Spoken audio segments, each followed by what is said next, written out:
Hi hello ಎಲ್ಲರಿಗೂ ನಮಸ್ಕಾರ. Welcome to Bhavya's food craft.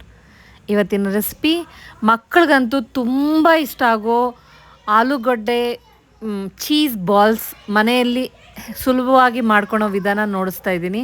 ತುಂಬ ಚೆನ್ನಾಗಿರುತ್ತೆ. ಖಂಡಿತ ಮನೇಲಿ ಒಂದ್ಸರಿ ಟ್ರೈ ಮಾಡಿ. ನಿಮ್ಮ ಮನೇಲಿ ಮಕ್ಕಳಿದ್ರೆ ಮಕ್ಕಳಿಗಂತೂ ತುಂಬ ಇಷ್ಟ ಆಗುತ್ತೆ. ಬನ್ನಿ ಮಾಡುವ ವಿಧಾನ ನೋಡೋಣ. ಹಚ್ಚಿ ಕುಕ್ಕರ್ ಇಟ್ಕೊಳ್ಳೋಣ. ಫಸ್ಟು ಆಲೂಗಡ್ಡೆ ಬೇಯಿಸ್ಕೊಳ್ಳೋಣ. ಇಲ್ಲೊಂದು ನಾನು 6 ಆಲೂಗಡ್ಡೆನ ಬೇಯಿಸಿಡ್ತಾ ಇದ್ದೀನಿ. ಚೀಸ್ ಪೊಟ್ಯಾಟೊ ಬಾಲ್ಸ್ಗೆ ಫಸ್ಟು ಆಲೂಗಡ್ಡೆ ಬೇಯಿಸ್ಕೋಬೇಕು. ಇದು ಚೆನ್ನಾಗಿ ಒಂದು 4 ವಿಸಿಲ್ ಬರಲಿ. ಚೆನ್ನಾಗಿ ಬೆಂದ್ರೇ ಅದು ಸ್ಮ್ಯಾಶ್ ಮಾಡೋಕ್ಕಾಗೋದು. 4 ವಿಸಿಲ್ ಬರಲಿ.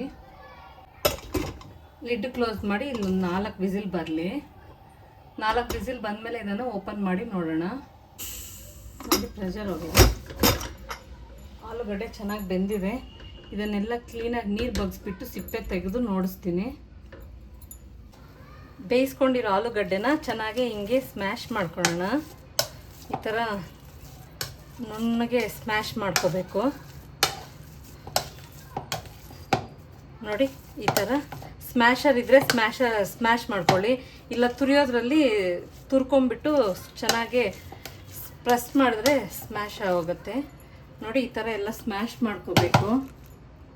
ಉಪ್ಪು ರುಚಿಗೆ ತಕ್ಕಷ್ಟು ನೋಡ್ಕೊಂಡು ಹಾಕ್ಕೊಳ್ಳಿ. ಸ್ವಲ್ಪ ಉಪ್ಪು ಹಾಕ್ಕೊಂಡಿದ್ದೀನಿ. ಚಿಲ್ಲಿ ಫ್ಲೇಕ್ಸ್ ಸ್ವಲ್ಪ ಹಾಕ್ಕೊಳ್ಳಿ, ಸಾಕು. ನೋಡಿ, ಅಷ್ಟು ಚಿಲ್ಲಿ ಫ್ಲೇಕ್ಸ್ ಸಾಕು. ಈಗೇನೋ ನನ್ನ ಹತ್ರ ಪೌಡ್ರ್ ಖಾಲಿ ಆಗಿದೆ. ಪಿಜ್ಜಾಗೆ ಬಂದಿತ್ತು, ಅದೇ ಹಾಕ್ತಾಯಿದ್ದೀನಿ. ಪಿಜ್ಜಾ ಹಾಟಲ್ಲಿ ಕೊಡ್ತಾರಲ್ಲ, ಡೊಮಿನೋಸಲ್ಲಿ, ಪಿಜ್ಜಾ ಅಲ್ಲಿ, ಆರಿಗೇನೋ ಅದೊಂದು ಪಾಕೆಟ್ ಹಾಕ್ಕೊತಾಯಿದ್ದೀನಿ. ಜಾಸ್ತಿ ಹಾಕ್ಕೊಂಡ್ರೆ ಅದು ಚೆನ್ನಾಗಿರಲ್ಲ ಫ್ಲೇವರು. ಸ್ವಲ್ಪ ಚಿಕ್ಕದೊಂದು ಪಾಕೆಟ್ ಹಾಕ್ಕೊಂಡಿದ್ದೀನಿ. ಕಾರ್ನ್ಫ್ಲೋರ್ ಒಂದು 1.5 ಸ್ಪೂನ್, ದೊಡ್ಡ ಸ್ಪೂನಲ್ಲಿ 1.5 ಸ್ಪೂನ್ ಕಾರ್ನ್ಫ್ಲೋರ್ ಹಾಕ್ಕೊಂಡಿದ್ದೀನಿ. ಪೆಪ್ಪರ್ ಪೌಡರ್ ಒಂದು ಅರ್ಧ ಸ್ಪೂನ್ ಪೆಪ್ಪರ್ ಪೌಡರ್ ಎಲ್ಲ ಮಿಕ್ಸ್ ಮಾಡ್ಕೊಳ್ಳೋಣ.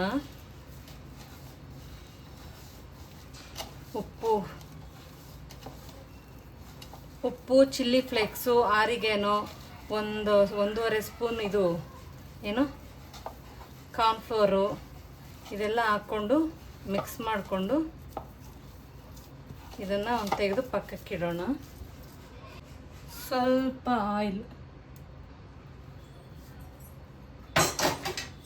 ಆಯಿಲ್ ಹಾಕ್ಕೊಂಡು ಇದನ್ನು ಚೆನ್ನಾಗಿ ಈ ಥರ ಮಿಕ್ಸ್ ಮಾಡಿ ಇದನ್ನು ಪಕ್ಕಕ್ಕಿಡೋಣ. ಹಂಗೆ ಫಸ್ಟಿಗೆ ಒಂದು ಬ್ಯಾಟರ್ ಮಿಕ್ಸ್ ಮಾಡ್ಕೊಳ್ಳೋಣ. 1 ಸ್ಪೂನ್ ಮೈದಾ, 1.5 ಸ್ಪೂನ್ ಕಾರ್ನ್ಫ್ಲೋರ್, ಒಂಚೂರು ಉಪ್ಪು, ಸ್ವಲ್ಪ ಉಪ್ಪು, ಇದಕ್ಕೆ ಸ್ವಲ್ಪ ಪೆಪ್ಪರ್ ಪುಡಿ, ಅರ್ಧ ಸ್ಪೂನ್ ಪೆಪ್ಪರ್ ಪೌಡರ್. ಇದನ್ನು ಮಿಕ್ಸ್ ಮಾಡ್ಕೊಳ್ಳೋಣ. ತುಂಬ ಗಟ್ಟಿಯಾಗೂ ಇರಬಾರ್ದು, ಹಂಗಂತ ತುಂಬ ನೀರಾಗೂ ಇರಬಾರ್ದು, ಹಂಗೆ ಮಿಕ್ಸ್ ಮಾಡ್ಕೋಬೇಕು. ನೋಡಿ, ಈ ಥರ ಇದು ಈ ಆಲೂ ಸ್ಟಫ್ಗೆ ಬೈಂಡಿಂಗ್ ಥರ ಇರಬೇಕು. ತುಂಬ ನೀರಾಗೂ ಇರಬಾರ್ದು, ಹಂಗಂತ ತುಂಬ ಗಟ್ಟಿಯಾಗೂ ಇರಬಾರ್ದು. ಆ ಥರ ಮಿಕ್ಸ್ ಮಾಡ್ಕೋಬೇಕು. ನಾನು ಇದನ್ನು ಮಿಕ್ಸ್ ಮಾಡ್ಕೊಂಡು ತೋರಿಸ್ತೀನಿ. ನೋಡಿ, ಈ ಥರ ಮಿಕ್ಸ್ ಮಾಡಿಕೊಂಡು ಇದನ್ನು ಪಕ್ಕಕ್ಕಿಡೋಣ. ನೋಡಿ, ಇದರಲ್ಲಿ ಬ್ರೆಡ್ ಕ್ರಮ್ಸ್ ಹಾಕ್ಕೊತಾ ಇದ್ದೀನಿ.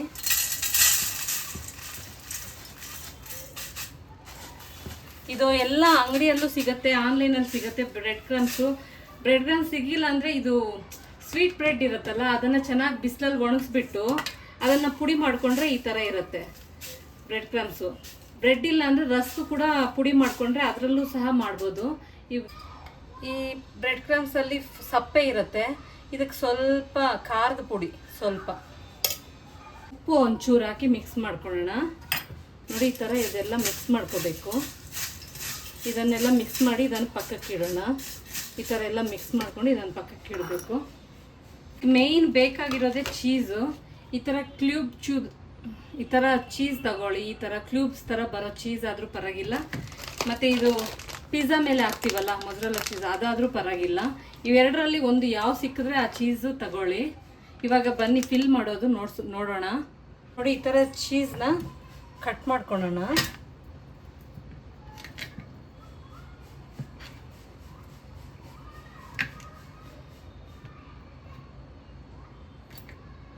ನೋಡಿ, ಈ ಥರ ಕ್ಯೂಬ್ಸ್ ಥರ ಕಟ್ ಮಾಡ್ಕೋಬೇಕು.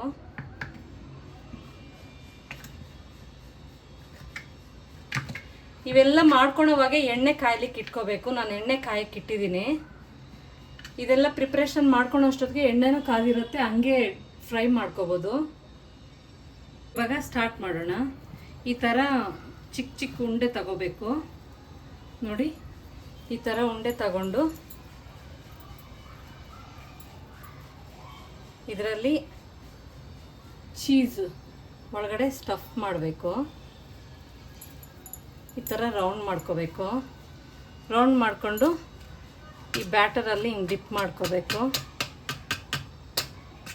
ಡಿಪ್ ಮಾಡಿಕೊಂಡು ನೋಡಿ ಈ ಥರ ಇದನ್ನೆಲ್ಲ ಕವರ್ ಮಾಡ್ಕೋಬೇಕು. ಕವರ್ ಮಾಡಿ ನೋಡಿ ಈ ಥರ ಬೈಂಡಿಂಗ್ ಆದಮೇಲೆ ನೋಡಿ ಈ ಥರ ಬೈಂಡಿಂಗ್ ಮಾಡಿ ಇದನ್ನು ಒಂದು ಪ್ಲೇಟಲ್ಲಿ ಇಟ್ಕೋಬೇಕು. ಅದೇ ಥರ ಇನ್ನೊಂದು ಉಂಡೆ ತಗೊಂಡು ಈ ಥರ ನೋಡಿ ಈ ಥರ ತಟ್ಕೊಂಡು ಈ ಚೀಸಲ್ಲಿ ನೋಡಿಸ್ತೀನಿ ನೋಡಿ. ಈ ಥರ ಚೀಸ್ ಒಳಗಡೆ ಇಟ್ಕೊಂಡು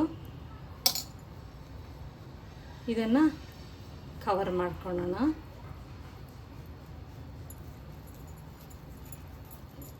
ನೋಡಿ ಈ ಥರ ಕವರ್ ಮಾಡ್ಕೋಬೇಕು.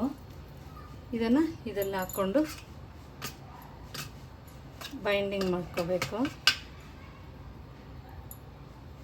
ಇದರಲ್ಲಿ ಹಾಕ್ಕೊಂಡು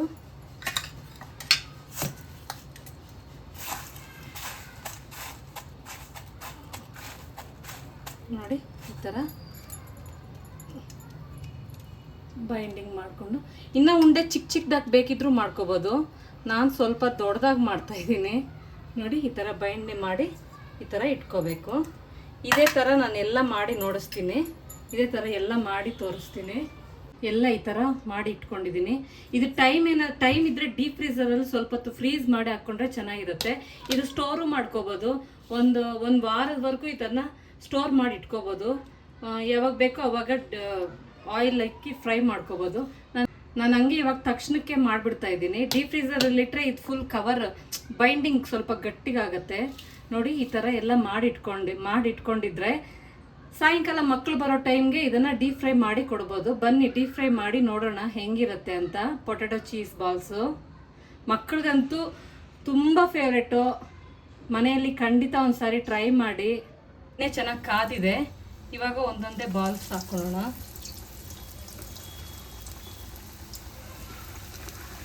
ನೋಡಿ ಈ ಥರ ನಾನು ಇವೆಲ್ಲ ರೆಡಿ ಮಾಡ್ಕೊಳ್ಳೋವಾಗೆ ಸ್ವಲ್ಪ ಎಣ್ಣೆ ಕಾಯ್ಲಿಕ್ಕೆ ಇಟ್ಟಿದ್ದೆ.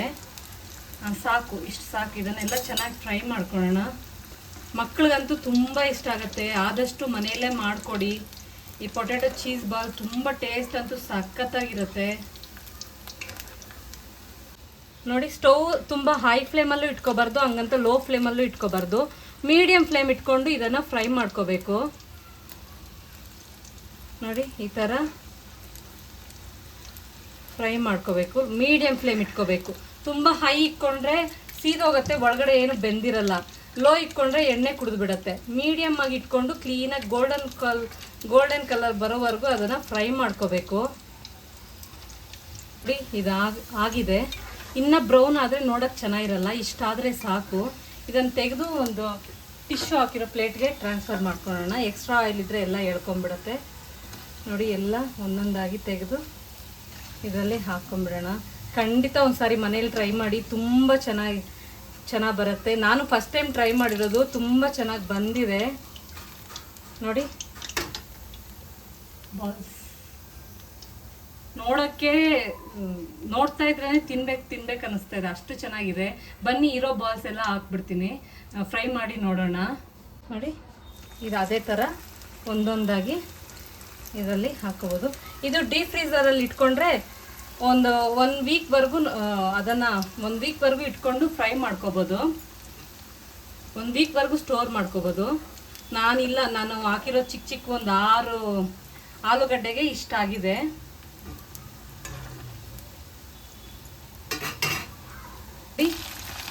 ಪೊಟ್ಯಾಟೊ ಚೀಸ್ ಬಾಲ್ಸ್ ರೆಡಿ ಆಗಿದೆ. ಇದನ್ನು ತೆಗೆದು ಒಂದು ಪ್ಲೇಟ್ಗೆ ಹಾಕಿ ಸಾರು ನೋಡಿ ರೆಡಿ ಆಗಿದೆ ಪೊಟೆಟೊ ಚೀಸ್ ಬಾಲ್ಸ್. ಚಿಕ್ಕ ಮಕ್ಕಳೇ ಅಂತಾನಲ್ಲ ದೊಡ್ಡವ್ರಿಗೂ ಇಷ್ಟ ಆಗುತ್ತೆ, ಅಷ್ಟು ಸಖತ್ತಾಗಿತ್ತು. ಒಳಗಡೆ ಚೀಸಿಯಾಗಿ ಮೇಲೆ ಕ್ರಿಸ್ಪಿಯಾಗಿ ಸಾಫ್ಟಾಗಿ ತುಂಬ ಚೆನ್ನಾಗಿತ್ತು. ಖಂಡಿತ ಒಂದು ಸಾರಿ ಟ್ರೈ ಮಾಡಿ. ಈ ವಿಡಿಯೋ ಇಷ್ಟ ಆಗಿದ್ದಲ್ಲಿ ಒಂದು ಲೈಕ್ ಮಾಡಿ, ಶೇರ್ ಮಾಡಿ, ಸಬ್ಸ್ಕ್ರೈಬ್ ಮಾಡಿ. ಈ ವಿಡಿಯೋ ನೋಡಿದ್ದಕ್ಕಾಗಿ ಧನ್ಯವಾದಗಳು.